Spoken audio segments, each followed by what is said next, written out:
Welcome to Kaunas, the heart of Lithuania.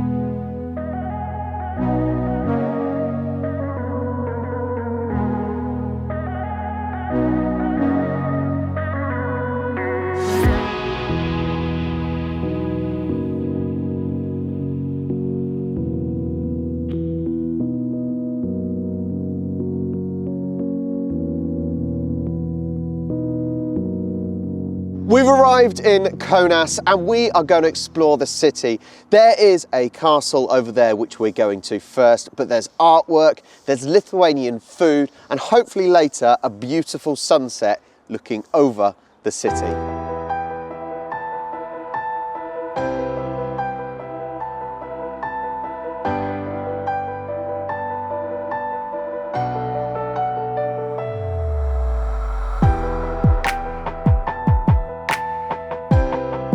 We're starting at the observation deck of the castle, and first impressions, it's absolutely stunning here. You've got the river off to one side and then parkland off to the other. It's so peaceful and quiet. It's just really nice and beautiful that the sun's shining today as well, which is a real bonus.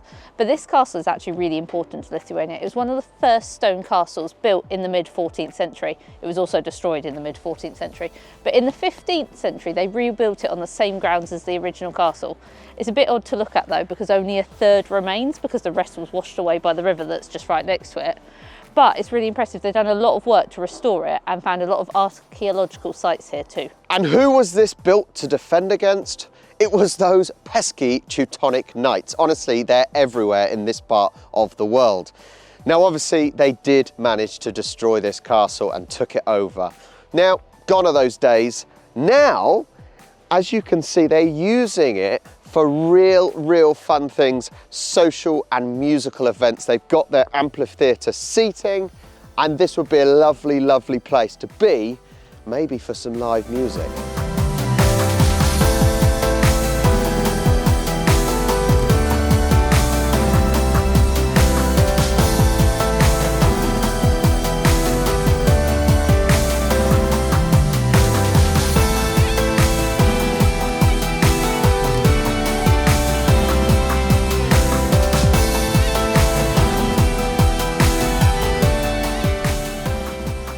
The statue behind me is of Vitus, or the statue of the freedom warrior, and it's a statue that was built by public donations to commemorate Lithuania's fight for freedom and its resilience. So it's got the national coat of arms on as well. It's a really massive statue. It's one of the most prominent locations here in Kaunas. Well, here we are at Kaunas Market Square. As you can see though, it is under some serious development. I think it ends in August when I was speaking to a chap around here. But this is Kaunas Town Hall. I'm going to get this right. Hang on. Rotušės aikštė. That is this. This is the White Swan here. And it is because of its Baroque style white facade and also its 53-metre tower standing tall.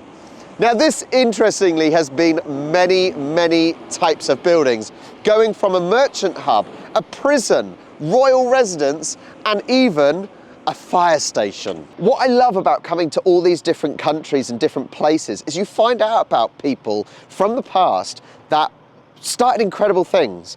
One of them, the man who started his career here, is Vladislavas Starovicius, and he was the world's first stop-motion puppet animator. Now in 1912 he did his first film, The Filmmaker's Revenge, and he used insect puppets to do his film. Now people like Wes Anderson and Tim Burton definitely took inspiration from this guy. And another really important guy is this one here, Jonas Matusli. And he was a priest and a poet. He was really an advocate for the Lithuanian language and keeping the culture of Lithuania alive while they're under Russian rule. And it was his words that encouraged people of Lithuania to fight for freedom.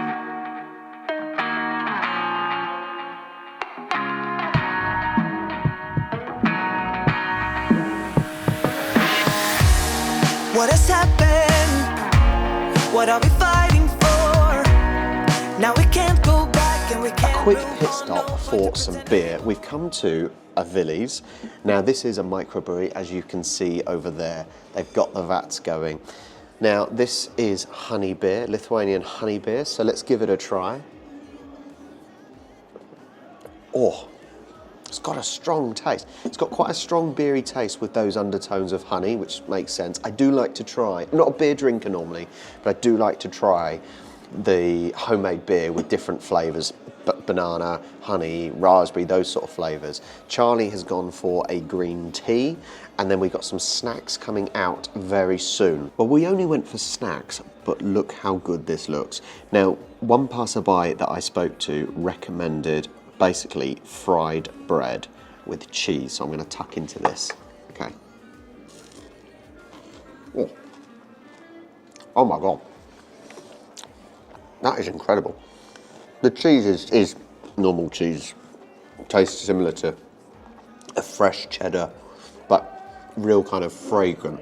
The toasted bread, fried bread should I say, because it's in sticks, you get such a good texture of the crunch and then the softness inside. Right, that's incredible. A cheese ball. Let's go with a cheese ball.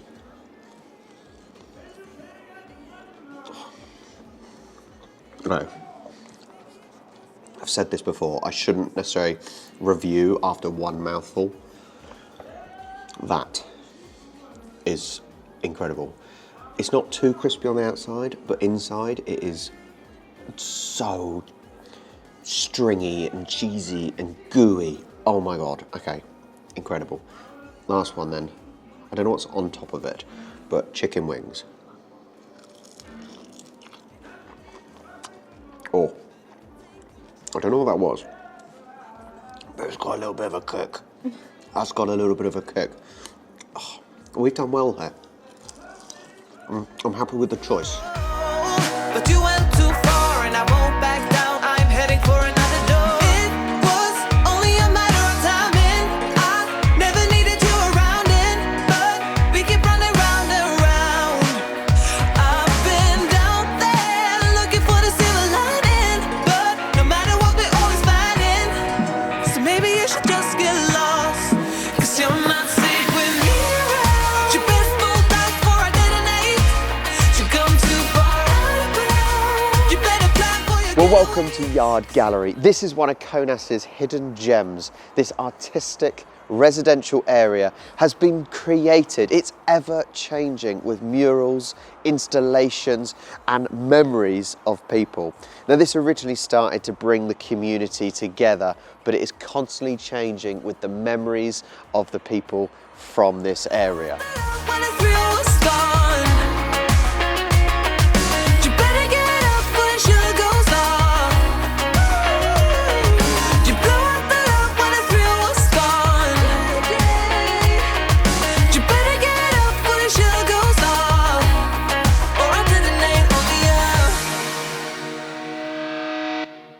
This gallery really does have a mixture of emotions because it tells the stories of Jewish people that lived in this area who obviously were sent away during the Holocaust. However, it's not just that, because as you can see, it's also got comical, witty and fun installments, which is just bringing energy to this residential area. Examples like this is keeping memories of people and families alive that were sent away. But even this drawing, is this of a wedding day? Very, very old, but pretty special to see. And we go back many, many years. I love this one right at the start. Old, would you call them babcias? In Polish it's babcias, but old grannies sitting, knitting on a bench with their glasses on, and they are mirrors. That is really cool. The first thing you see when you come in here. Well, I'll tell you what, first impressions, we haven't been in long, but it is very clean and tidy here. Like, considering it used to be a part of the Soviet Eastern Bloc, and you think, okay, it might be a little bit run down. And granted, there's buildings that could do with a lick of paint. it's still really well presented, They're isn't also it? definitely doing a lot of work here. You can definitely tell things Yeah, are changing. yeah. But even like silly things like walking down the street, there's no rubbish anywhere. No, it's really, really nice actually. And I know it's very early first impressions, but it seems like a lovely place. It's not ridiculously busy, but that might be the time. It's a Monday afternoon and whatnot. But very impressed so far. And you see these little gems, like in the yard gallery, and there's a lot of monuments. And back there was I think like a ballerina or something, maybe on top of a pole. Not real, obviously a statue. But there's those little bits that you spot. Like little tiny different cultural things all over the place. Yeah, and it's just really pretty. Now, we are going to go to a little hill when it goes to sunset, and hopefully we're going to get a really, really nice view over Kaunas. And yeah, we're going to go there right now.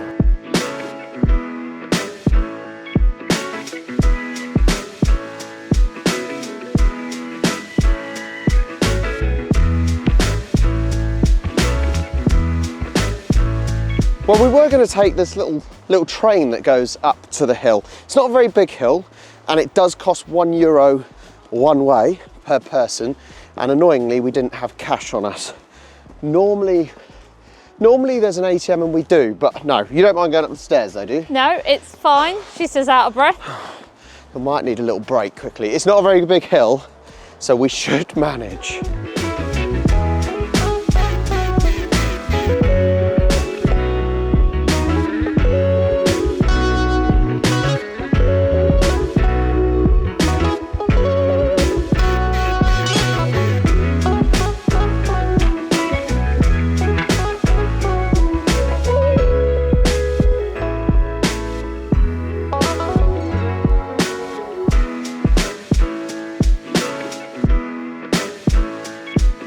I know this isn't as high up as when we've been to Tirana in Albania or when I was in Sarajevo, because that's Baltic and real mountainous. But you can still get a really, really good idea of how the city is evolving. As you can see right in front of me here, this is the old town. This is where everything has the age and the history. Then you've got in the far background, which we will discuss in the next episode, you've got the Soviet blocks. The tall towers, the residential areas. But then you're actually getting over in this direction, if my finger's pointing correctly. Completely modern. Modern, yes. There's like lots of glass, And we could see it from black. We could see it from the castle earlier. The river kind of divides it from where we were stood earlier. It does. I think a lot of cities and towns though, they build the more expensive modern houses along the river, and that is definitely what that is doing. But you can also see kind of the industrial The bits industrial as well. is further It's down kind the of river just over further there. than the modern. But you can see all the divides, and I think that makes it quite an interesting city. There is a few bit of modern parts going up in the older district here, but very fascinating to see the different divides going on. Disappointingly though, we did come up here to see the sunset, and it's past the time of sunset pretty much, but the sun is setting on the other side of the hill, so we can't actually see it. I think it's the time of year means we can't see it setting over the city, but it was still great to come up here and get the view. For our next stop, we have to wait till it's night time, so we got a little bit of waiting to do. But when we next see you, we are going to be going down into the distance to the arena, and hopefully there'll be awesome lights showing. It's going to look brilliant. Fingers crossed. We'll see you soon. And we are out in the evening. This behind us is Zalgiris Arena, the home of Zalgiris basketball team. Now this is one of the most state-of-the-art arenas in this region, and it is impressive, right? It really is. Because what we've looked at today, and we'll look at more in the next episode, is the history and the culture that was in the past. But it's showing that although Lithuania isn't necessarily the richest EU country, No. it's still pushing forward and modernising. Now, what we've come past lots of awesome leisure and The social park facilities. like with open gym outside. It's got lots of seating areas, lots of amphitheatre Table areas. tennis. table tennis, children's play There areas. was a massive planetarium and science centre as well. Like an interactive science museum. So it's just incredible to see.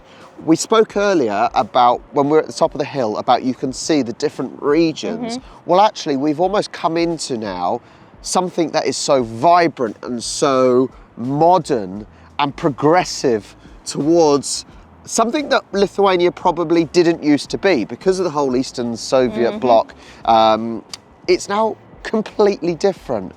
It is impressive, and I just love all the lights around. Well, thank you for joining us in this episode. In the next episode, we are going to discover more about Kaunas's past, maybe a little bit more about the Soviet era and after the war. I'm very excited to explore more. Thank you so much. Please obviously like and subscribe to the channel, and as always, we'll catch you next time. Bye.